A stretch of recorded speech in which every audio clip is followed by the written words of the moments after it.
Our first buy low candidate is Tank Dell. Tank Dell didn't have a great performance week one.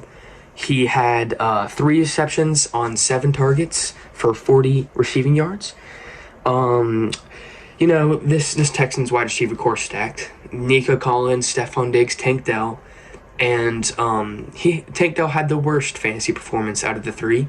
But when you take a look at it, Nico Collins is that guy. 6 receptions, 8 targets, 117 yards. He's going to be that clear wide receiver 1 for the Texans. But then you got Tank Dell, Stephon Diggs. Stephon Diggs caught 6 out of his 6 targets for 33 yards and 2 touchdowns. We just think we saw Tank Dell line up more out of the outside, which is great when it comes to fantasy. He had 7 targets, which is the second most behind Nico Collins. He had more targets than Stephon Diggs. We just think that Stephon Diggs is not going to be that big play guy. We think Tank Dell these coming weeks will be step up into that more of the wide receiver 2 role and get more of those points. He had the targets, he just couldn't catch them, and we genuinely think that if you can go out and get Tank Dell, he'll have a great season to come.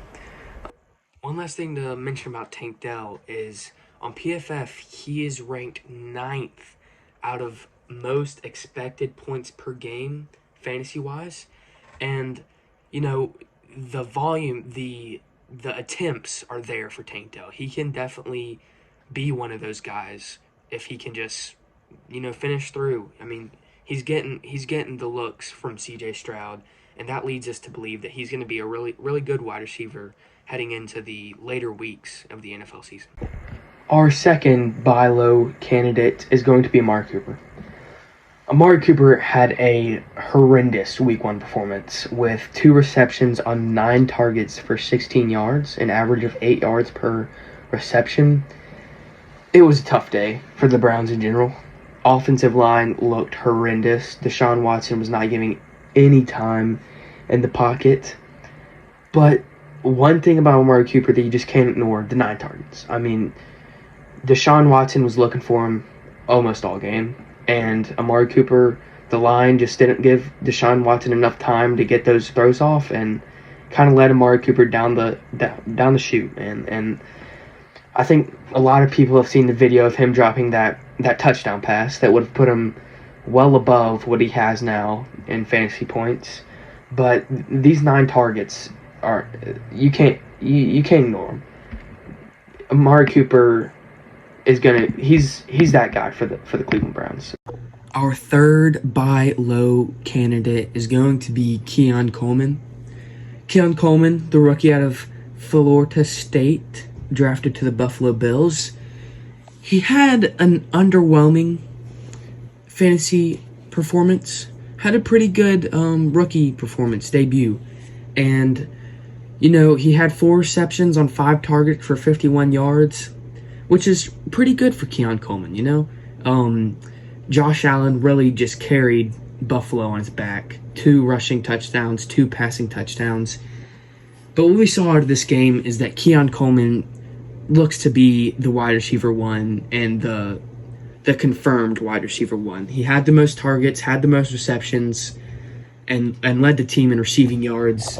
We do think that Josh Allen is going to favor Keon Coleman in their receiving room, which leads us to believe that he's going to have a breakout fantasy season. He has arguably the best quarterback in the league right now throwing it to him, so he really has all he needs to succeed.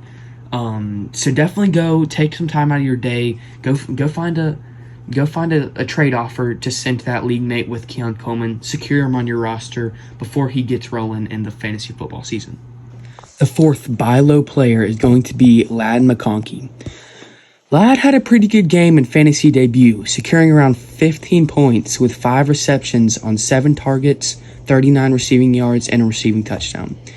He was tied with the most snaps in that Chargers wide receiver room.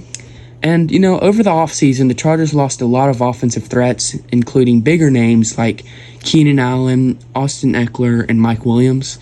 If the Chargers want a shot at making the playoffs, they're going to have to find their more reliable players like J.K. Dobbins, like Lad McConkey. And over at the Send the House podcast, we do believe that the Chargers are they're going to give Lad McConkey more of a bigger role in this offense, and we definitely think that this will lead to a phenomenal rookie fantasy season. And so we do definitely encourage you to get some time out of your day and configure a trade offer for Lad before it's too late.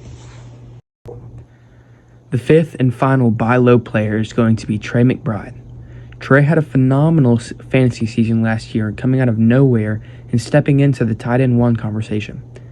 This increased his value a ton heading into this year's fantasy season. Week 1 was a strange week for tight ends.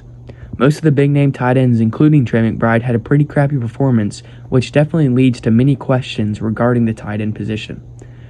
With Trey McBride, we think that he's going to be the most reliable target for Kyler Murray in this Cardinals receiving attack and come out as a top 5 tight end.